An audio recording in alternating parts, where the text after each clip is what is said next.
अस्सलाम वालेकुम, मैं हूं मलिक राज और आप देख रहे हैं हमारा यूट्यूब चैनल कार के शाकार। आज की वीडियो है इस गाड़ी के मुतालिक और मैं आपको अपनी इस वीडियो के अंदर इस गाड़ी की मुकम्मल डिटेल देने वाला हूं। बहुत सारे मेरे व्यूअर्स ने फरमाइश किया कि आपने टोयोटा कोरोना का एक दफ़ा फिर रिव्यू बनाना है, तो ये टोयोटा कोरोना का अगेन मैं रिव्यू बना रहा हूँ। सबसे पहले इसकी हेडलाइट्स और उसकी जाली को देख लीजिए, इसकी हेडलाइट्स, और फिर इसका ये देख रहे हैं आप बम्पर इसका स्टील का नहीं है बल्कि इसका बम्पर भी प्लास्टिक का है, लेकिन काफ़ी मजबूत प्लास्टिक यहाँ पर लगी हुई है। और इसकी जाली भी ये जो लगी होती है हेडलाइट्स के साथ काफ़ी ज़्यादा मजबूत होती है। अगर हम इसके बोनेट के आउटसाइड की बात करें तो इसके बोनेट के आउटसाइड पे कहीं कहीं पे कलर जो है ना वो हमें उखड़ा हुआ ज़रूर दिखाई देता है।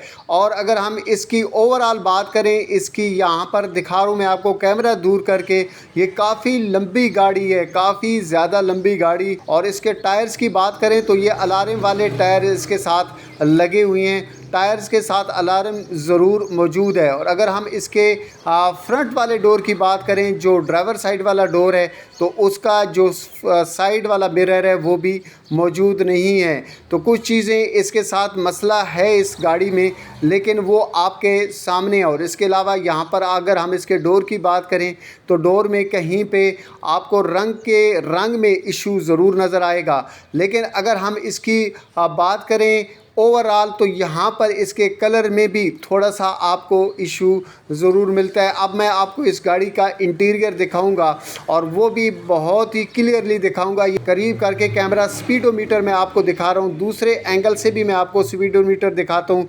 कोरोना यहाँ पर लिखा हुआ है, स्पीडोमीटर्स के अंदर आपको फ्यूल गेज भी नज़र आता है। अगर हम इसके डैशबोर्ड की बात करें तो डैशबोर्ड में भी आपको कहीं कहीं पे इशू ज़रूर नज़र आते हैं, हल्की फुल्की डैमेज ज़रूर नज़र आता है। वायरें भी यहाँ पर नज़र आ रही हैं, जो पैसेंजर साइड वाला हिस्सा है यहाँ पर। अगर हम इसके डोर की बात करें, जो पैसेंजर साइड वाला डोर है, तो यहाँ पर इसके कलर में इशू ज़रूर है। मतलब इसके आउटसाइड वाला कलर और इसके इंटीरियर वाला कलर दोनों में ज़रूर मसला है, कलर में इशू ज़रूर है। ये मैनुअल गाड़ी होती थी उस दौर में और बहुत ही ज़बरदस्त अपने दौर की ये गाड़ी है।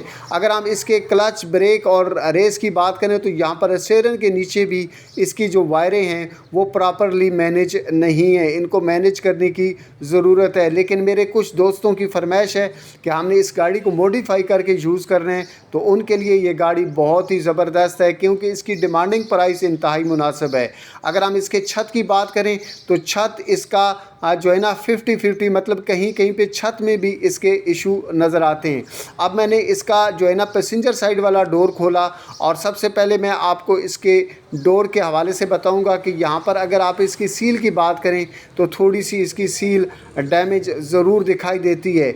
अगर हम इसके सीटों की बात करें तो काफ़ी ज़बरदस्त किस्म की और कंफर्टेबल सीटें। मज़ीद कंफर्मेशन तब होती है जब बंदा इसकी सीटों पर बैठता है। तो मैं बैठने लगा हूँ भाई, मैं आपके लिए मुकम्मल वीडियो शूट करूँगा और इसके चेक करके बताऊँगा कि इसकी सीटें कैसी हैं। अगर हम लगेज की इसकी स्पेस की बात करें, ये जो इसकी टांगों की स्पेस होती है तो वो काफ़ी ज़्यादा है। मतलब अगर काफ़ी ज़्यादा हेल्दी बंदा भी इस पे बैठेगा, लंबा बंदा भी बैठेगा तो उसको इशू नहीं होगा। साइड पे जो इसका शीशा है वो भी थोड़ा सा डैमेज है और मैंने आपको बताया कि छत भी थोड़ा सा इसका डैमेज है। कलर में इसको ज़रूर इशू है। लेकिन अगर हम इसके ट्रंक की बात करें तो भाई इस गाड़ी का ट्रंक काफ़ी ज़्यादा बड़ा होता है और आप उसको 2 in 1 के तौर पर यूज़ कर सकते हैं। एक तो ये कि आप इस पर जो है ना बैठने का इंतज़ाम भी कर सकते हैं और लगेज भी काफ़ी ज़्यादा आ सकता है। काफ़ी बड़ी फैमिली हो तो उसके लिए ये एक ही गाड़ी काफ़ी है। जो मेरे दोस्त परचेज़ करना चाहते हैं उनके लिए एक ज़बरदस्त किस्म का ऑप्शन मौजूद है। अगर हम इसकी गाड़ी की वैसे इसके टायर्स की बात करें तो टायर्स इसकी बेहतर कंडीशन के अंदर हैं। ये आपको मैं इस गाड़ी की जो है ना बैक वाला हिस्सा दिखा रहा हूँ और बैक पे ये जो इसका बम्पर है ये भी प्लास्टिक का है। अगर हम ओवरऑल बात करें तो ये गाड़ी काफ़ी लंबी होती है, मैंने आपको ऑलरेडी बताया। यहाँ पर शीशा थोड़ा सा डैमेज है। अब हम बात कर लेते हैं इसके इंजन की। इंजन इसको काफ़ी ज़्यादा मजबूत लगा होता है और ये इसका इंजन 100% जेन्युइन है।